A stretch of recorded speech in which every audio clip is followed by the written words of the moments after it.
Hello, friends. Welcome to the Micro Solidarity Podcast. This is where we talk to people who are building high trust communities. And today I have none other than Jocelyn Ames. Welcome to the show. Thank you, Rich. I feel like we should have a little micro solidarity, little tune like. Do, do, do, do, do, do, do, do, do. Micro Solidarity. I wanted to talk to you because you've just, in the last few days, moved into a new temporary community house that you've set up. And I just figured this is going to be a really dense learning period that you're in, and it would be nice if you can share what you're learning with other people who are interested in community building. Mm. And maybe at the end of the experiment in a couple of months, we can have another conversation and yeah, see if I'm assuming you're going to show up today very optimistic and like full of hope, and then we'll see in Mm. a couple of months if the reality matched, the expectation. So yeah, I thought it would be useful just to get a snapshot, really, of like, Mm. what are you doing, why, and then we can drill into some of the details about how. But first, yeah, what is it? Mhm. Yeah, that's super helpful to have this call because, yeah, I want to document a lot of our insights from this and really learn from it. Because I see it as like, for me, it's very much along the arc of my own developmental pathway as a leader and a host, and within this practice of hospitality. So it's really great to be able to have this opportunity to reflect with you. Mm. It's really helpful for me. Um, yeah, what was your question? Diving in anywhere? Start with what? What is it? Yeah. What? Yeah, what is it? Yeah. So we have rented out this lovely, I think it used to be a farmhouse, renovated farmhouse in the south of Spain, Andalusia. It's the same one that you, Rich, and the other Natty rented last year, and so it's a familiar place. But we have a slightly like a similar but like more specific, maybe specific intention in the way that we're calling it the Yincubator this year. And the idea was that there's four of us who've come together: myself, my partner Nikki, and our really dear friends Ananta and Lauren. And we wanted to create this container to expand something that was happening between us. We wanted to invite all our friends into it. Mm. What was happening between us was we just noticed, wow, we're really enjoying this natural click of being together. We all had this longing to have the winter transition period as a time for deep reflection after a very busy year and a very full and rich year, and feeling like that would be really valuable for the year ahead. Mm. But also just really enjoying, like we met in the summer, and also a little bit in the fall as well in Berlin. We just realized that there was this natural tribe support going on between us. Chris was also there, Ananta's partner, and him and Nikki started off this like just suddenly found a new way to develop Nikki's Becoming Sound project by creating an app that could do something, and it's just like and Ananta and Lauren and I were just really felt this creative energy, and there was like, oh, I want to make like a recipe book that was for my friends' potluck gatherings, so not everyone arrives with hummus and pita bread, like fun projects as well as like evolving our serious projects. And we're just like, what would happen if we like invited loads of our friends and tribe supported the shit out of each other in this winter, as well as having like a rest together.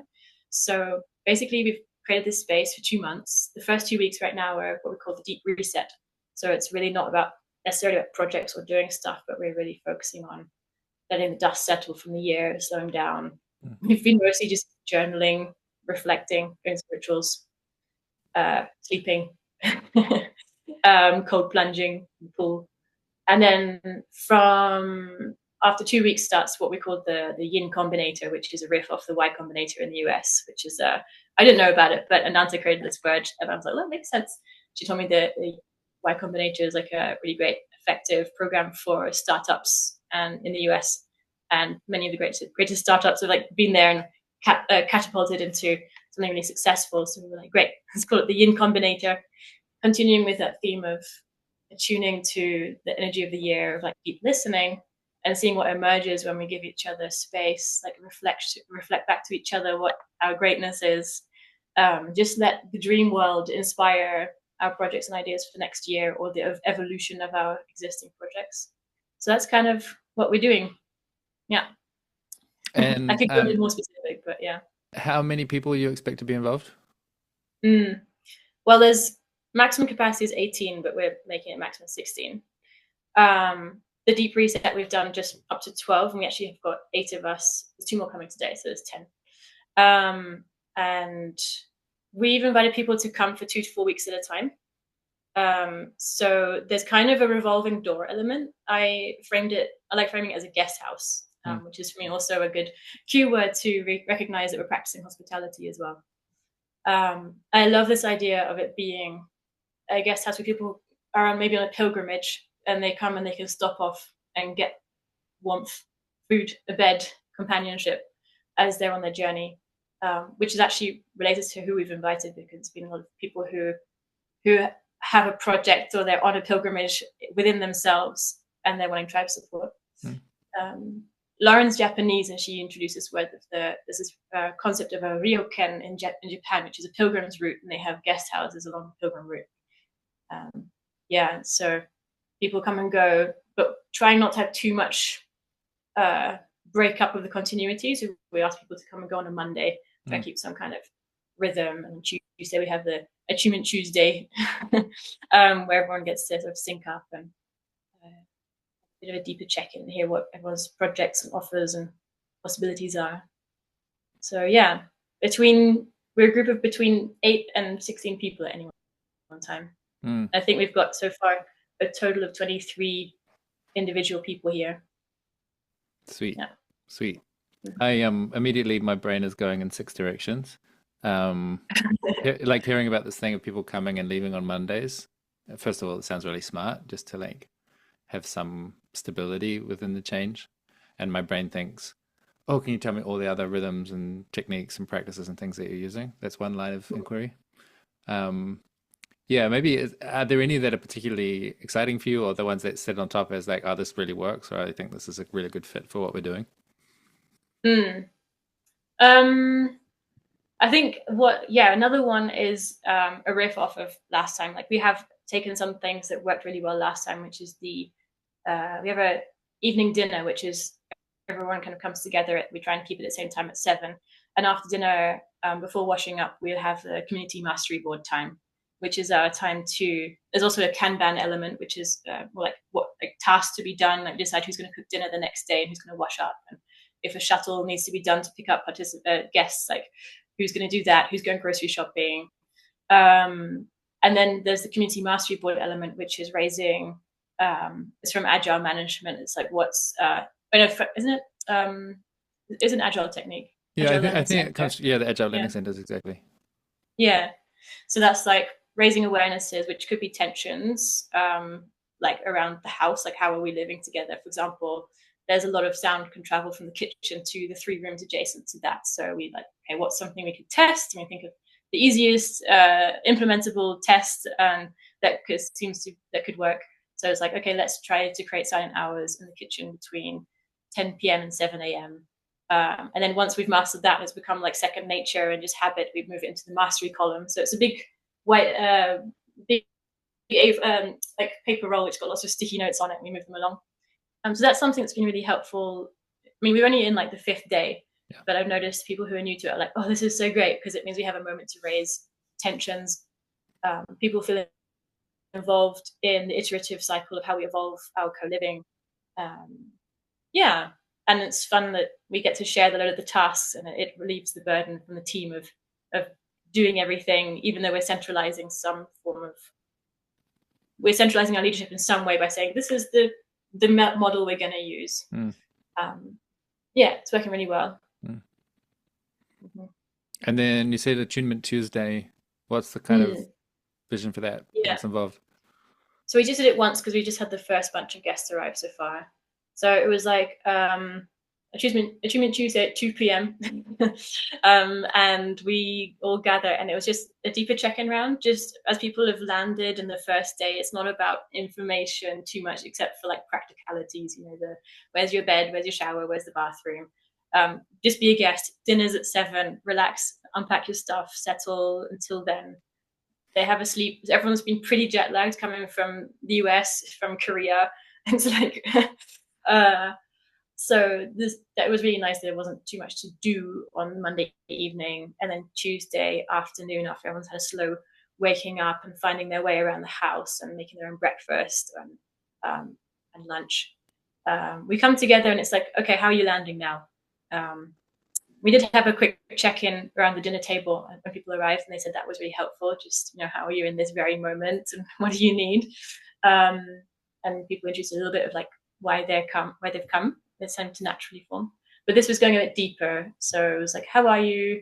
We shared some more practical stuff around how do we manage tensions, which is just invitations and reminders, really, because a lot of the people who are here already are quite familiar with this, with some degree of showing up in a group in a way that makes the group better, which is really cool. Yeah, and Lauren's particularly got this like channel energy of what the yin vision is. She's really our chief inspector, we called her. And so she gave this like really beautiful download, just some nice words that set the tone again. And then people went around and just shared something of like what they hope for and what they're up to. I think in the coming weeks, especially when we go into more the Yin Combinator week, it will be more focused on what projects are you holding, what support might you need, and what gifts could you offer to other people. We haven't got there yet, but I think we're going to experiment with that and we'll iterate it as we go, which is also really cool. We get to do it multiple times and don't have to hit the nail on the head the very first time. We're being very active about asking guests, like, how was that? Like, how was your welcome experience? We've got people arriving today. What was helpful for you when you arrived? So it's nice to be able to be kind of learning as we're going and doing that quite out loud. Yeah, that's rad. That's rad. Yeah. A little jealous. I still have 7 things on my mind. I guess I'm gonna try and process them one at a time. I want to know kind of who, but I'm assuming that who is dependent on sort of like the vision or the intention or the invitation. So maybe you can speak a bit about like, how did you settle on, you've given me this like, for me, it feels like quite a coherent framing about what's your intention for the space. Like, where did that come from? What was the process like to get there? Yeah. I have to say, I think like one of the biggest factors in this being such an easy, flowing, smooth start is just how clear we were with writing the intention and the invitation to people. It's an invitation only container, so it's also about who we chose. But we got really clear between us on what's our intention. We did quite a lot of, I'd say we were definitely like acting as a crew or a pod in building up to this, regularity terms. So we met quite a lot, particularly in the weeks before. It was like every week we'd meet online, and as much as we could, we met in person when Ananta was passing through. She has been more nomadic. We created this. We just went as simple as possible. We went a Google Doc with the invitation. We had some photos of the place, and we took some time together just brainstorming like words, like a bit of a word cloud, and tuning into like do some like vision boards of what would be the energetic arc that made sense for us. We were constantly tuning into what works for us and remembering that what was the energetic signature of our body and our being in that time of year, and what would nourish us the most, and keep coming back to like, what do we want? And every time we get lost, we keep asking like, what would we like? We're wondering, what should we tell the new guests when they arrive, ones who just arrived, who are here now at the start, like, what should we like introduce any elements or things we could do? And he's like, I don't know, what would they want to do? And Nikki was like, oh, hang on, what do we want to do? And everyone was just unanimously like, I just feel like journaling tomorrow. It was the 30th of December coming up, and everyone just want to journal. And we said that at the beginning when people arrived at dinner table. We said, tomorrow we're probably just going to be journaling. There's nothing much planned. You can use the day how you like. And everyone was like, oh, it sounds exactly like I want to be doing. So we just trusting and attuning to what we want to do and where the group's at. And it's working well. So we framed the whole invitation based on that. Like, we realized Mm. I think I just was not in the work mode at all between Christmas and at least the like 6th of January or so last year. And that happens to be also what's like the 12 holy nights and the silent nights. There's something about a timelessness which I'm really feeling now. It's the 3rd of January. And it's just like, time is just very strange. We keep asking ourselves, what time is it? What day is it? And I was like, I don't know, don't care. And so we really made it intentional. This is the deep reset phase. And everyone who's come here has been like, I read the invitation. And I was like, I want to be here for these 2 weeks. I knew that's exactly what I wanted. We really articulated like certain words and things we might be doing, and gave it a particular name, like the deep reset. And then the next phase, people actually opted out of coming to this 2 weeks, even though it might have made sense time-wise more for them, because they wanted more of the project incubation and like the I don't know, someone said they're in a business accelerator program, and we're like, this is more like, that's more like a person accelerator part of the experience, more of the tribe support bit. Where is it going? Oh yeah, the invitation, and therefore the who. Yeah. So because the invitation was so clear, it also made it easy for us to think who would really fit into that invitation. And we have loads of friends between the 4 of us. Our network is massive, you know, like Ananta and Lauren are deeply into like Twitter and teapot scene. Nikki's a massive following of friends in Berlin with the Beehive and Church into Being, and just many, many people who'd be amazing to come together with, and myself also from Micro Solidarity. And yet we actually were quite discerning about like specifically the type of person we were looking for and where they're at in their life. And it was really hard because there were some friends who had loved to be here and they just didn't. But when I told my friend, the other 3, about this person, they were like, yeah, they seem amazing, but is it amazing for this container? And I had to say no to a few people who would really like to come, but I sensed it wouldn't have been quite the right moment. And we're hoping to do many other ones, but with a different slant, maybe like more yang or something, or during the summer, it would just be a different energy where they'd fit better. But we're really looking for people who like could embody that like restedness and really enjoy like sitting back and creating space for the emptiness to arise within. It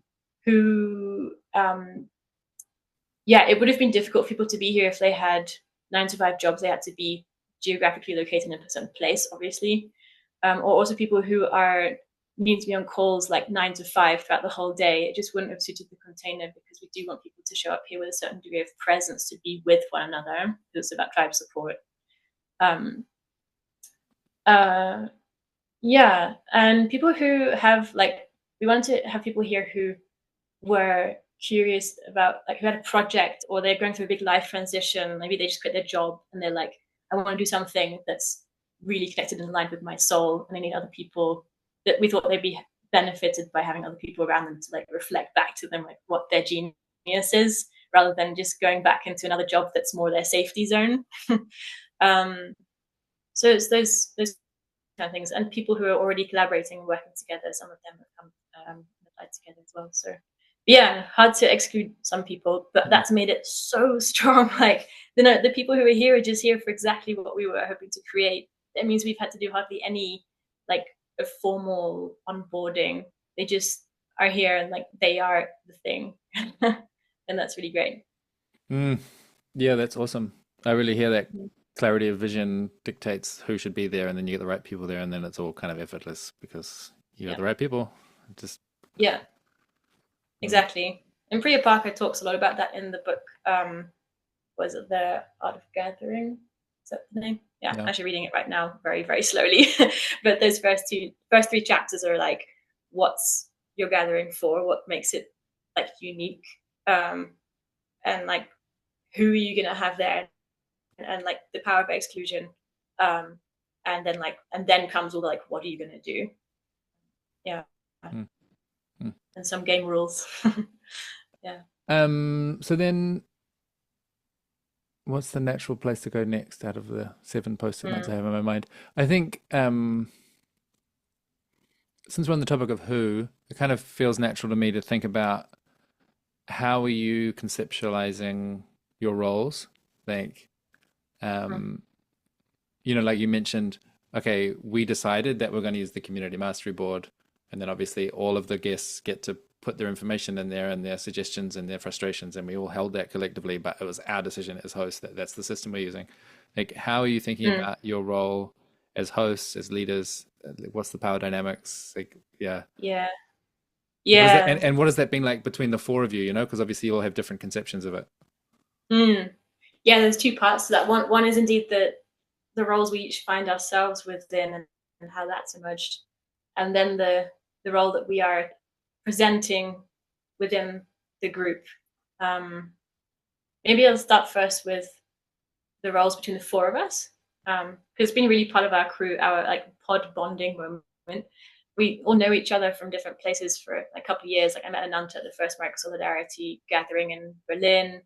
Lauren I've known since Medley was set up in Berlin, and before that as well, because she was at the Life Itself Hub, which is where I also lived after her. I know her through mutual friends, and it's like, but still we hadn't known each other in a working context, and we didn't know each other's full story. Like, what made you excited about what you're doing?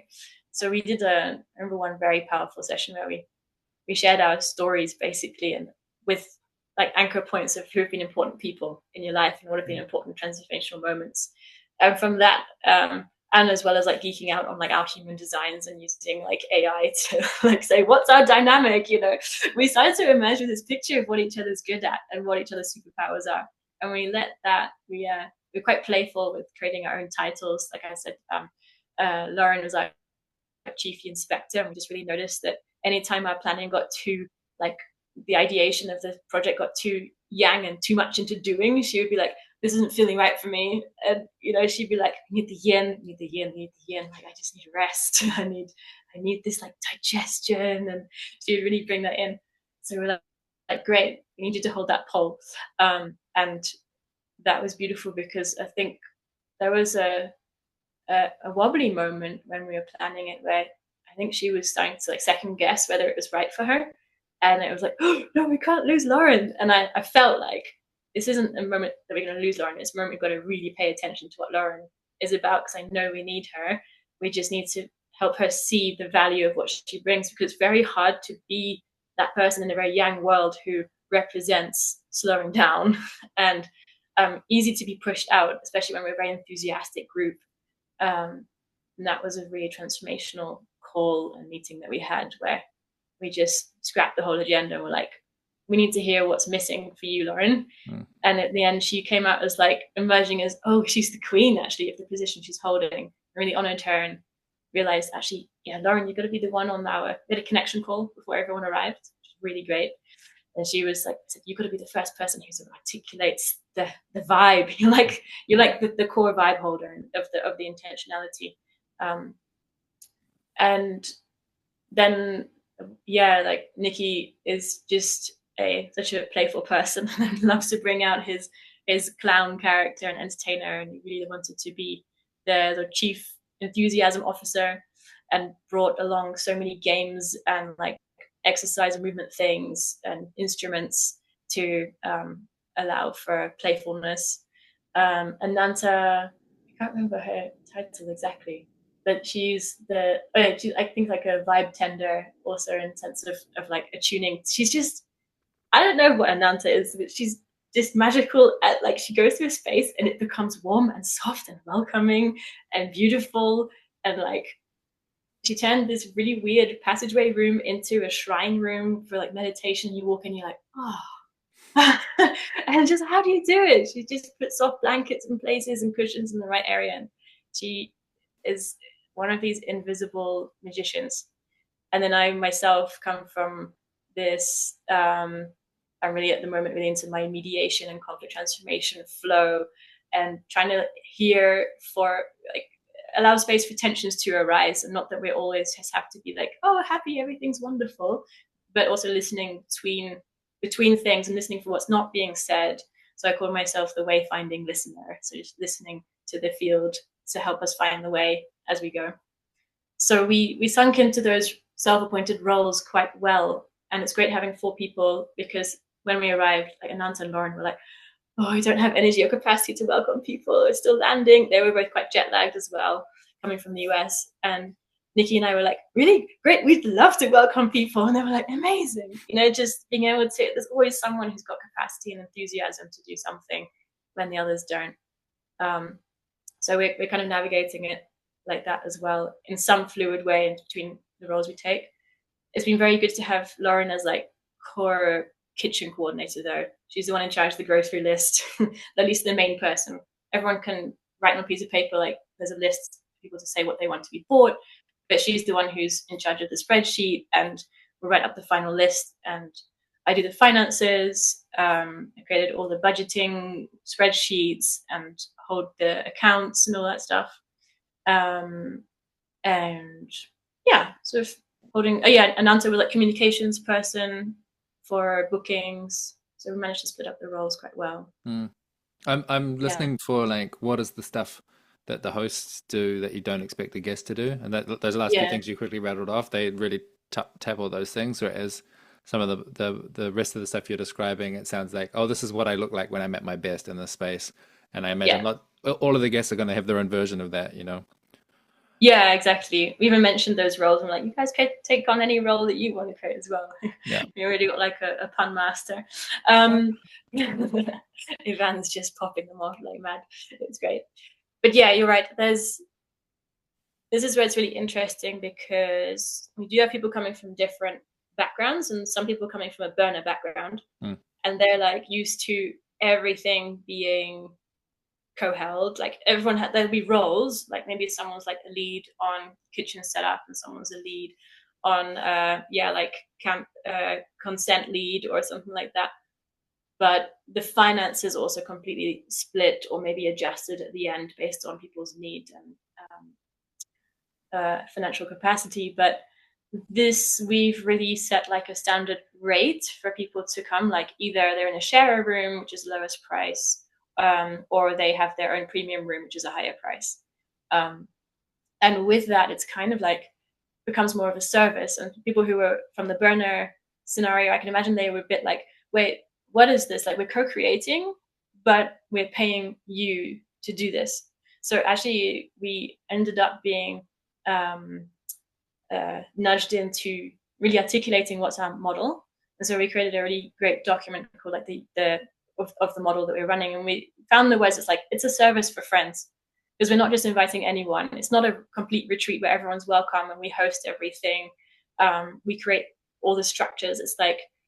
It's a service where we've put a considerable amount of effort into curating the context and curating the group, but it's also, we've selected it to be our friends, and we do expect them to be here as a co-living community. So it is also co-created, and they can bring their own flavor and their own elements to make it come alive.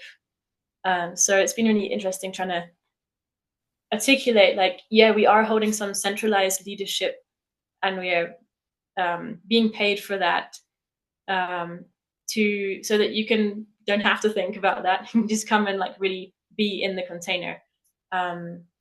And that's, yeah, I feel quite comfortable with that model. I also like the burner model, but it's just a different experimentation here. And I like that we could land on really articulating it. And I like that people questioned us and were like, I don't know if that's right for me. And some people, I think, weren't comfortable when we said, well, then you have to be here, if you don't like to pay for something like this. So yeah, it was a good little learning edge there. Yeah. I'm just thinking like, okay, for me, the most concrete thing to pay for is someone's taking the financial risk of renting this big house for a sustained period of time. Okay, that to me is like very obviously that person should take home a profit from that, because otherwise there's no incentive for them to take that risk, and someone's got to do it. It's like a coordination problem. You need someone to do it. So that to me, that feels like just concretely obvious. And then there's the like, I think this is the hypothesis, but to do this kind of thing really well, it does take dozens and dozens and dozens of hours. Well, there's all the pre-work of like actually establishing a network of people that are actually the kind of people you want to invite into a thing like that. Of course, okay, I don't think you get paid for making friends, but Um, but all the Not hours and yet. like getting together as a team and clarifying what are we trying to do, who specifically do we want to invite, what's the model going to be, what are Mhm. all the structures that we need. Like all of that is a lot of hours of work. And to me, it's Mm, like pretty reasonable to pay for that. And then the hypothesis bit is like, does this, compared to a burn or compared to just, a road trip or just a bunch of mm, friends renting a house for a week, um, does that level of clarity and intention and context curation, does that produce a higher quality experience for people? mm, mm. Because I would Yeah. assume that the burner thing, the more decentralized, more co-created thing, just includes more chaos, more variance. Like there'll be amazing stuff happen, and there'll be really disappointing things happen, and you just kind Hmm. of you just expect that it's going to be really high variance, and you don't know what you're going to get. Whereas this sounds a lot more thoughtful, a lot more like Mm. it's going to be this. It's a less variance, but we know that if you're up for this, this is what you're going to get.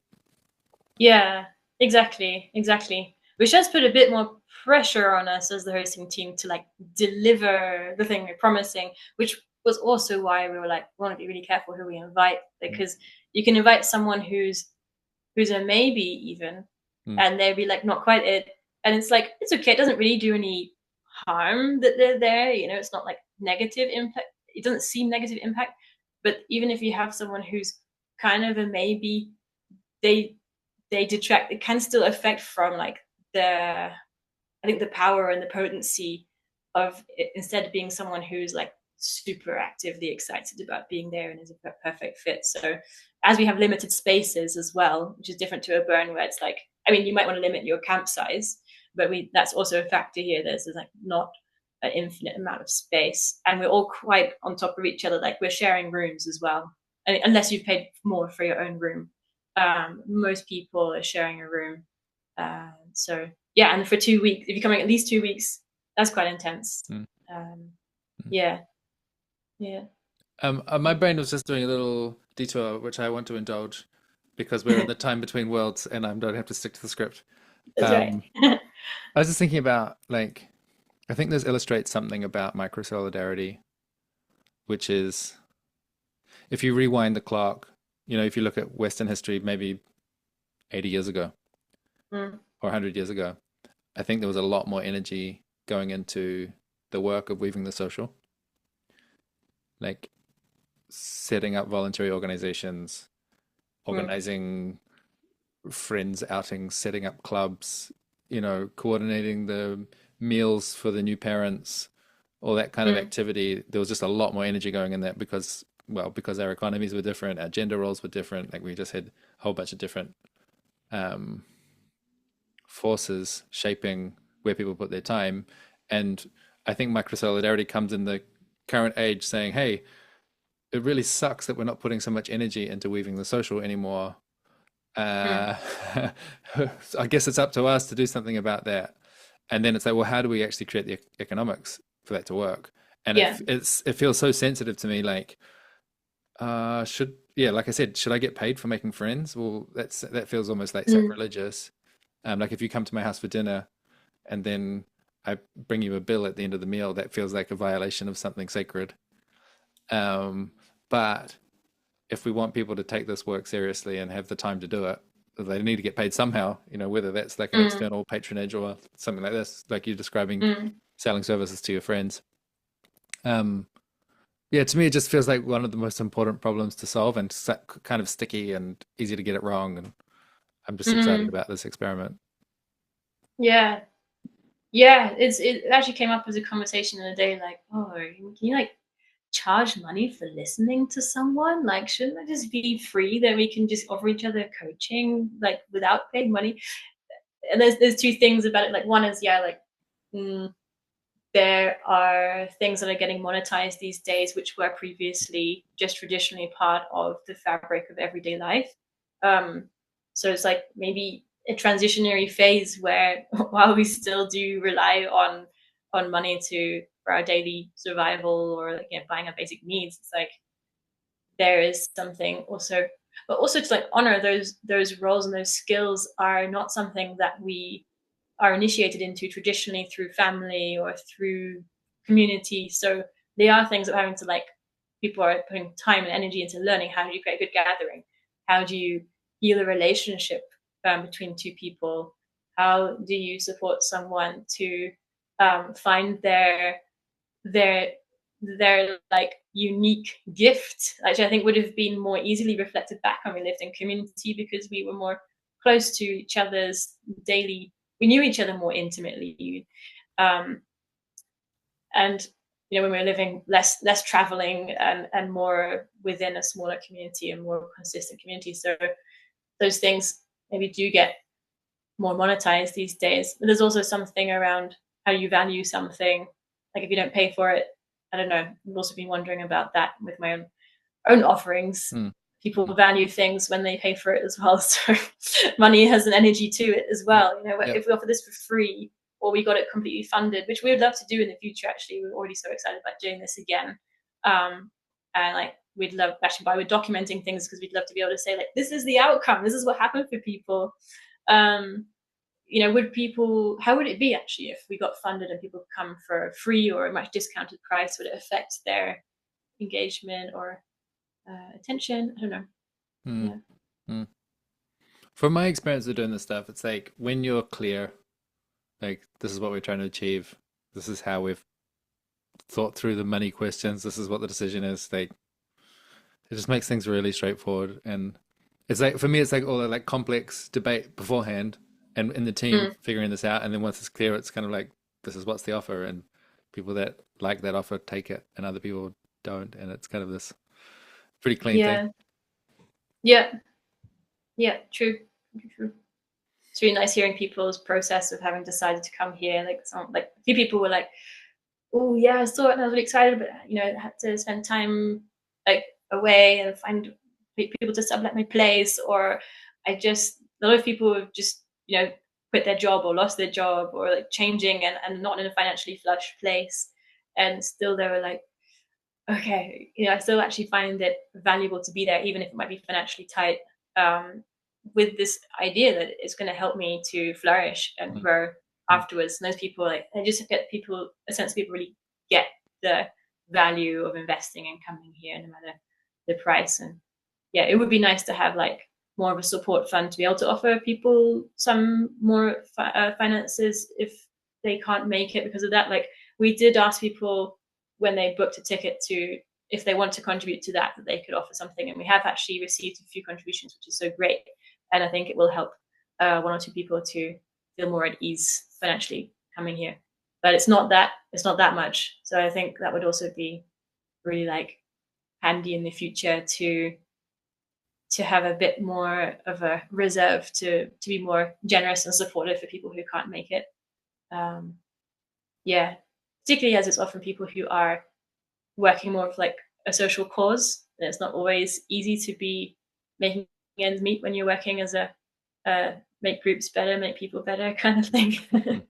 Yeah. And of course, I mean, I feel like it's a good time to interrupt with the plug, which is to say the main expense of doing something like this is renting the place off the people who happen to own 15 holiday homes around Europe and are, securing their wealth that way.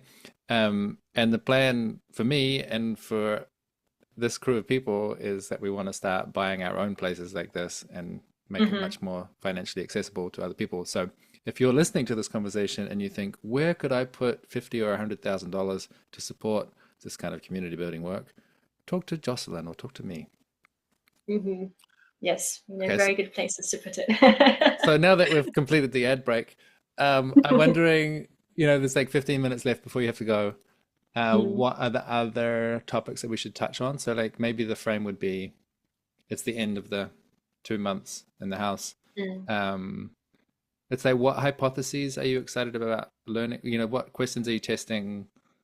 What doubts do you have, or like what big unknowns are you looking at the moment that you're like excited to have clarified by the end of that process? Yeah, I guess the hypothesis I'm testing is like, in simplified kind of cheesy words, is like, how can we better together? What would be the potential? I think social change, I'm often thinking about social change and how I can make an impact in the world. And it's gone a lot from like, how do I make a change with everyone out there, like the big wide world of anonymity that needs help, which I still want to contribute to. And yet I was saying to the team in our first check-in after arriving and after things are settled in, and be like, wow, this is so special that we are helping our friends to live the life that they're meant to live, to step a bit more into their courage, to step more into their unique creative gift, to find their niche, and to bring it to the world, and in a way that's a lot of people in our connection call mentioned this phrase like regenerative work. How can we reframe the way we work that is not about the grind culture? It's about working in a way that the energy you put out comes back to you, that you can do it sustainably, joyfully. That the amount that you give out also supports you to keep doing more of it, and to keep evolving it, to keep growing as a person, and that you're not just in a monotonous rut of doing something for someone else's vision that you don't even believe in anymore. So I think that's also an aspect of social change through friendship. And for me, just like the amount that comes back to seeing my friends flourish and grow, like even just on a walk yesterday. And that's the beauty of it. So like not much structure here. So we go for a walk, and just because the intention is so clear and it's in the air, there's lots of memes going around about yin already. If you're yinning, you're winning. We just had a walk, and I was just like hearing how she likes doing crafts, and like I was curious about that, and just wanted to open my curiosity towards her. So like, have you ever thought about like making your craft and your arts and craftiness into a livelihood, or is it something you'd rather protect and just keep it as a hobby? And she's like, well, actually, I've kind of been thinking about that, but I haven't really talked about it much. And I was like, okay, let's open it a bit more. And I just had visions of her teaching kids, and I told her about how I'd enjoyed something in the past when I was a kid, going to crafts workshops, and she's like, oh, that's amazing, it's amazing. And just the ideation started bubbling up, and who knows if it'll go down that avenue. A tree will drop 1,000 seeds and only a few can become a tree, but it's like there's more seeds dropping here than when someone's living alone on their own, in isolation, or even living together but not being in contact with people who care about what they're passionate about and care about seeing their gifts shine through them. So I think the hypothesis and testing is really like, how can we, like, is it possible to radically like accelerate our friends' potential and joy in life by having these containers here explicitly set up to do that in a regenerative way? And so I'd love to see at the end of the year where everyone who's been here is at. And even after, when people come here, we're also hoping to do an interview with everyone before they leave, whoever wants to, and just be like, hey, what was your reason for coming? What was a transformational moment? And what's next for you? And see, maybe check in even at the end of the year, like how was that year for you, and how did the incubator impact and influence your year? It'd be really cool to hear and reflect back on. It's easy to imagine that a lot of people would want to do this exactly the same next year, right? Like it just makes sense to me as a rhythm. It'd be nice to see as well, like what if 5% of people actually had a significant, just an upgrade in their earning capacity, or their earning capacity stayed the same, but their meaning capacity went up by a significant fraction in the course of that year. It'd be great to see a little bit of that evidence. Yeah. I guess I want to see a kind of, like I said, the economics, like I want to see a self-sustaining model where this becomes, it has its own kind of gravity, that it's not relying on just, I don't know. I feel like the people that can pull this off, like that you and your crew can pull it off, you're in a pretty narrow little subset of people that can do that. And I want to see it become much more normal, that it's like, oh, it's popping all over the place, that people are building the community they want and working on the kind of purposeful regenerative work that they want to be doing, that should be the new normal. Like, there's so many forces in the world lining up to make that more and more possible. But it's like, is it happening? I don't know if it's happening. Sometimes I need time tells in retrospect. But before we wrap up, I just want to just touch on that, because like what you just said about people, like it's a small fraction of people who can host this kind of thing successfully, or like with a reasonable degree of expected success. And even though we set out with the intention of it's a incubator, it's not intentionally about co-living, learning co-living. That's definitely already shining through as another fruit of this experience for people. Some people have been in community before, but some haven't, and a lot of people were curious about how do you live together well.